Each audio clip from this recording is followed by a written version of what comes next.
So yesterday I did a video on how if a player abuses a referee, then they should have to do a referee course and actually referee some games. It's a great idea. It's working on rehabilitation and putting those players in the footsteps of an actual referee to see what happens and why they make certain decisions. Now, Richard Clark, one of my subscribers, shared me a video of Warrington Wolves actually doing a referee course. All of them. It's fantastic. So let's watch the clip now. If you enjoy, like and subscribe.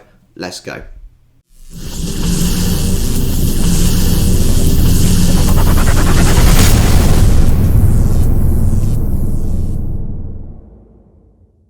It's like all long-term relationships. You can't live with them, you can't live without them. So it is with referees. The staple diet of local radio phone-ins and message boards. Who'd want to be one with all the scrutiny they're under? Well, Warrington are... Can I just stop there? It's so true. Remember, there is no game without a referee or an umpire. The game doesn't go ahead. We are so important to the game, and people don't appreciate that. And remember also, referees referee, umpires umpire, because they love the sport. We don't love the abuse, but we love the sport. Progressive club, they want their players to understand a little bit more about what goes into being a referee.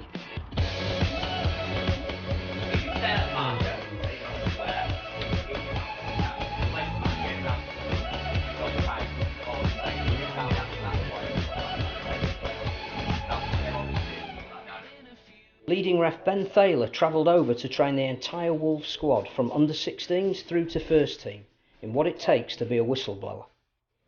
Education, really. I think the education of the rules, education and understanding of the job that's needed to be done. I think straight away an interesting point is brought up. It's the education of the rules and the laws.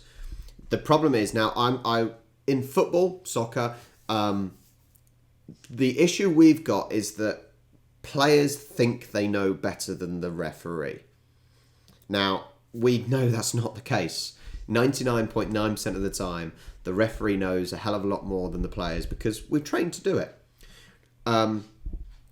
So actually, I started refereeing and I was still desperate to play, so I still carried on playing some Sunday League games. And actually, I think by knowing the laws better, it made me a better player. I knew what I could get away with. I knew more of how to play the game. And it actually made me a better player. If we all have an understanding of each other's roles, I think you get a greater appreciation and acceptance of how hard certain aspects of different jobs can be. We've got some young boys who are out gaining experience in the working world at the moment as well. It's all about education.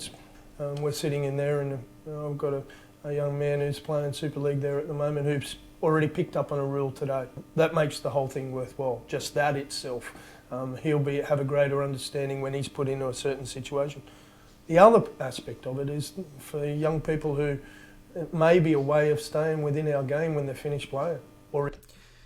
Here's something, and I think I don't like, well, I don't like the way he put that. He said young players staying in the game after they finish. Actually, I think the older players, young players, all players, this is what football lacks, especially.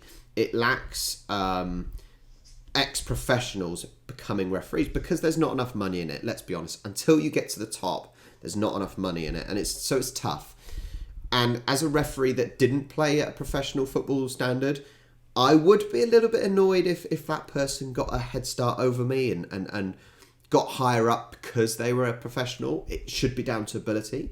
However, football certainly lacks the ex-professional being a referee because it's that knowledge of playing sometimes.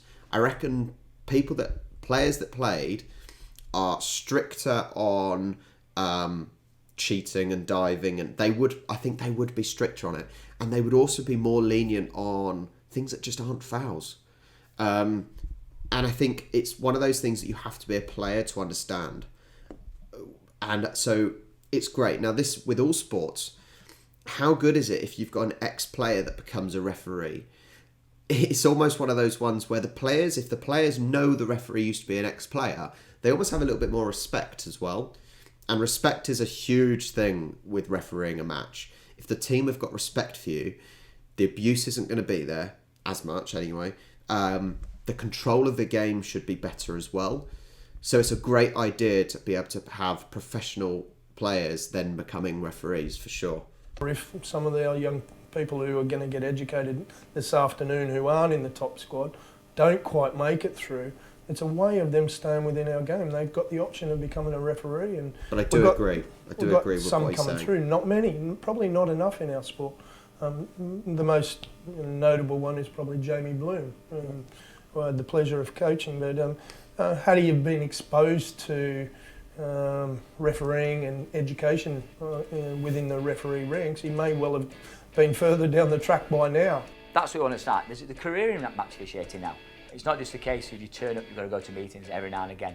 You get out there and there is a career for you, just like in playing. And a lot of guys coming through now are in the teens and things like that. We've had guys the last couple of years who've played scholarship rugby at certain teams, fallen by the wayside, took up refereeing, and in the last couple of years we've had a 17-year-old and an 18-year-old actually officiating open age rugby and academy rugby, with the hope that they'll probably progress on and probably, no doubt in time, be Super League referees. So who's put their hand up for it? Paul Wood's completed the exam and coming to the veteran stage now. Does he fancy it? I can't see it, to be honest. I probably won't have the patience for it, but yeah, it is a tough job, and it's not something that personally I would like to go into. I don't think I'd appreciate being called all the names I do on the terraces by certain clubs. So yeah, it's not something really I would do. But and that's interesting, isn't it? How the players give the abuse, but they wouldn't want to be the referee. They wouldn't want to be the referee. They wouldn't want to change things, make things better. However, it's still better for them to get the knowledge and understanding. At least he is appreciating that the referees get a lot of abuse, the job's tough. And that's kind of what I think the aim is, more or less, with training professional players in all sports. It's not necessarily that they will become referees. Like I said, the money's not there. I'm sorry, unless you're at the top level, the money's not there, and it's not easy to get to that top level. Now, if you think of rugby, you don't even get paid to referee at the lower levels. So you've got to take your time out and volunteer, basically. But it's not necessarily just about becoming a referee in the future. It's about having the knowledge and the understanding and the appreciation of what it takes to be a referee. And hopefully then the behaviour on the pitch will be better. Things will, over time, will change. To look at the course, it's made me appreciate what they do. There we go. It is a tough job. The game's trialling 2 referees for next year. There's RefCam and at RFL Referees on Twitter. It takes a special... So, what are your thoughts? It's a little extra. Even if it's a situation like this where they've got the players in at professional clubs and they're doing the course, I still think they should referee actual games. But the whole idea yesterday was the rehabilitation, and it's reducing the punishment if they do the referee course, if they abuse a referee. And I really like it. I really like it, and I think it's a great idea. So let me know what your thoughts are. What do you think about clubs doing things like this just in general every season, for example, or every few seasons? Let me know your thoughts down below. Like, share, subscribe, and I will catch you next time.